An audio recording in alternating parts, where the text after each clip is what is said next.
আমরা ভোরবেলা একটা গোপন সংবাদের ভিত্তিতে জানতে পারি যে আপনার বাড্ডা থানাধীন কাকরোয়া বাজার এলাকায় একটা ভ্যান গাড়ি কাভার্ড ভ্যান আসতেছে। তো সংবাদটা সত্যতা যাচাই করার জন্য আমরা টহল পার্টি ওখানে প্রেরণ করছি। তো টহল পার্টি প্রেরণ করলে আপনি কাকরোয়া বাজার এলাকায় যাওয়ার পরে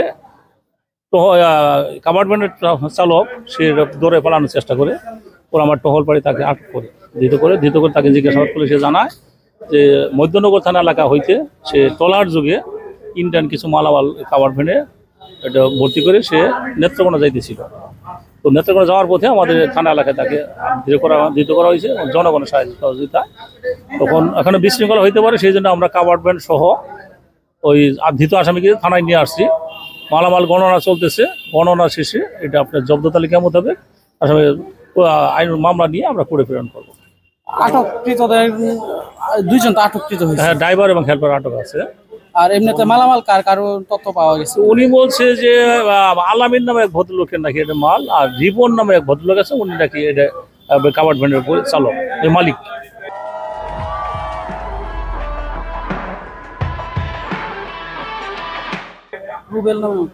রুবেলের কথা বলছে, আমাকে বলছিল যে রুবেলের কথা বলছে, রুবেলকে জানি না।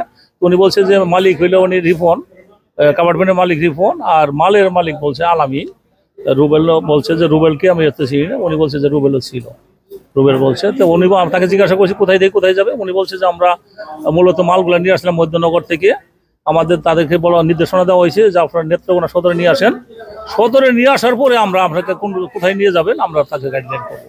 তো সদর পথে যাওয়ার আগে তো আমরা তাকে গ্রেপ্তার করা হয়েছে। মালামালগুলো পরবর্তীতে কি ব্যবস্থা করবে? এইগুলো আমরা জব্দ করে কোর্টে প্রেরণ করবো। কোর্টের প্রসিডিওর অনুযায়ী আমরা পরবর্তীতে এটা নিলামে বিক্রি করবো, কোর্ট যে আদেশ দেয় সেভাবে ব্যবস্থা নেওয়া হবে। এটা এখনো গণনা চলতেছে। কিছু ইন্ডিয়ান শাড়ি আছে, কিছু লেহেঙ্গা আছে, কম দামে কিছু শাড়ি আছে, 3 পিস আছে, এগুলো গণনা চলতেছে। গণনা শেষে জব্দ তালিকার মধ্যে